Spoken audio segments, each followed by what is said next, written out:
Masih dalam Kompas Aceh sepekan bersama saya Afla Nadia. Saudara, hujan deras yang terjadi selama 2 pekan terakhir di Aceh menyebabkan sedikitnya 7 kabupaten kota terdampak banjir. Sedikitnya 400 unit rumah terendam banjir. Belum bisa dipastikan kerugian dari musibah banjir yang melanda sejumlah daerah di Aceh. 7 kabupaten di Aceh dilanda banjir, diantaranya Aceh Jaya, Aceh Barat, Nagan Raya, Aceh Singkil, Simelu, Aceh Utara, dan Biren. Banjir diakibatkan karena hujan deras dan meluapnya air sungai. Data Badan Penanggulangan Bencana Aceh mencatat banjir merendam 400 rumah di 61 desa di Aceh serta 20 kecamatan. Selain itu juga terdapat 4 sekolah, 1 masjid, 2 sarana kesehatan yang tergenang banjir dan berdampak pada 3.579 jiwa.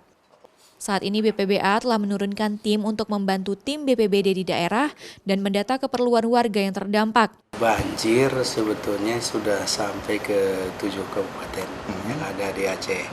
Sampai data terakhir yang kami terima tadi malam.